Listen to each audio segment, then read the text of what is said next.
Friends, आज हम 10th class की मैथ्स करने वाले हैं। एक्सरसाइज 3.3 प्रतिस्थापन विधि की सीरीज चल रही है। ठीक है, तो मैं आपको फर्स्ट के सारे पार्ट करके पहले ही अपलोड कर चुका हूँ। फर्स्ट क्वेश्चन के सारे पार्ट, सेकंड क्वेश्चन भी मैं आपको करवा चुका हूँ। आज हम थर्ड का फर्स्ट करेंगे और हो सकेगा तो सेकंड भी इसी में कवर कर दूंगा मैं। तो क्वेश्चन पढ़ लेते हैं। निम्नलिखित समस्याओं में रैखिक समीकरण युग्म बनाइए, यानी अब आपको समीकरण खुद ही बनानी पड़ेगी और उनके हल प्रतिस्थापन विधि द्वारा ज्ञात कीजिए। ठीक है, पहले आपको समीकरण बनाना है और समीकरण बनाने के बाद आपको उसके प्रतिस्थापन विधि से आपको सॉल्व करना पड़ेगा। तो क्वेश्चन पढ़ते हैं। थर्ड का फर्स्ट पार्ट लिखा हुआ है, दो संख्याओं का अंतर 26 है। यानी पहले ही बता दिया इसने, दो संख्या है। ठीक है, एक संख्या दूसरी संख्या से 3 गुनी है।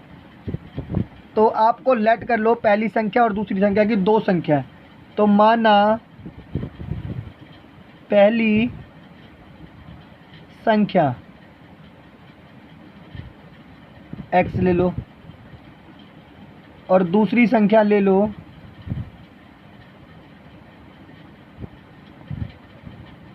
y, दूसरी संख्या y।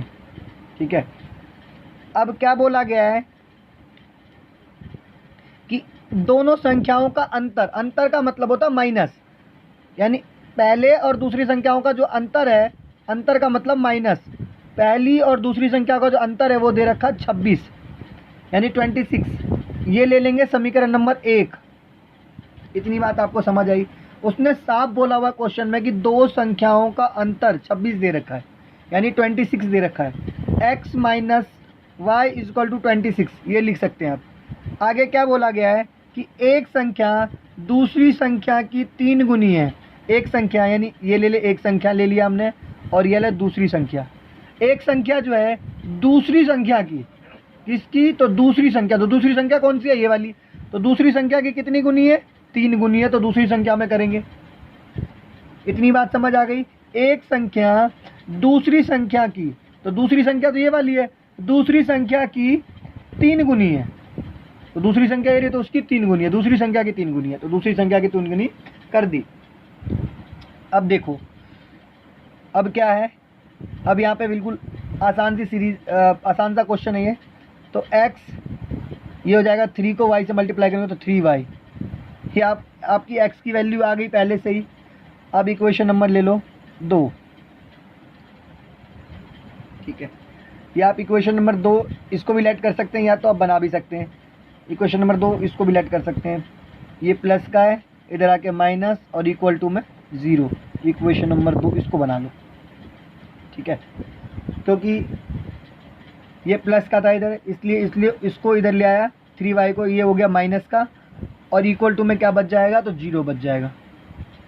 इतना समझ आ गया आपको। अब बनाओ प्रतिस्थापन विधि। दो समीकरण दे रखा है, दो इक्वेशन दे रखा है, उससे आपको क्या करना है? उससे आपको इक्वेशन बनाना 3। तो प्रतिस्थापन विधि कभी भी आप करो तो एक बात याद रखना, हमेशा दो समीकरण से दूसरी समीकरण से ही तीसरी बनाओ। ये बहुत ही आपका एक ट्रिक हो जाएगा ना, आपको एक क्वेश्चन आ जाएगा तो इजीली आप कर लोगे आप। x minus 3y equal to 0, और ये माइनस का उधर आके प्लस का, ये हो गया इक्वेशन नंबर 3। इतनी बात समझ आ गई आपको।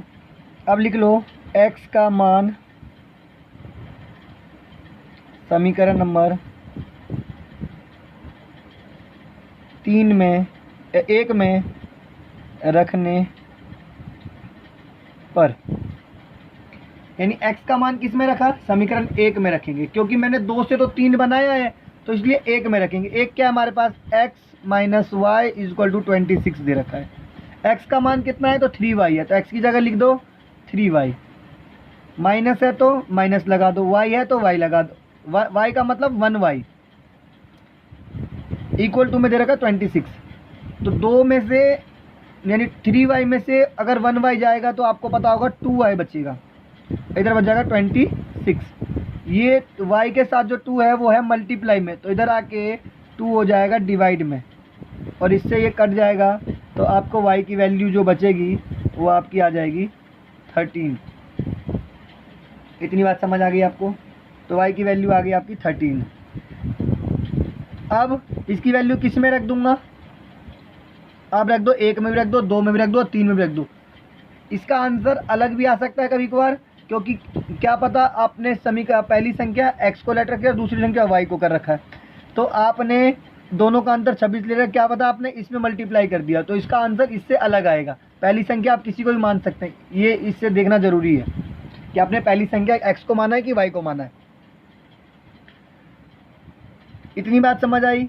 आगे ध्यान दीजिए कि y का मान इसमें आप समीकरण 1 में रख लीजिए, 2 में रख लीजिए, 3 में रख लेंगे। तो मैं रख रहा हूँ, आसानी पड़ेगी आपको 3 में रखने से। तो y का मान समीकरण नंबर 3 में रखने पर, समीकरण नंबर 3 क्या है, x इक्वल टू 3y। तो x का x, 3 का 3, y की वैल्यू आपने पहले ही निकाल ली 13, और 13 का टेबल आप 3 बार पढ़ लेंगे तो 39 आ जाएगा। 13 3 जा 39, x की वैल्यू आ गई 39 और y की वैल्यू आ गई आपकी 13। ये आपकी पहली संख्या और दूसरी संख्या आ गई आसानी से, ठीक है।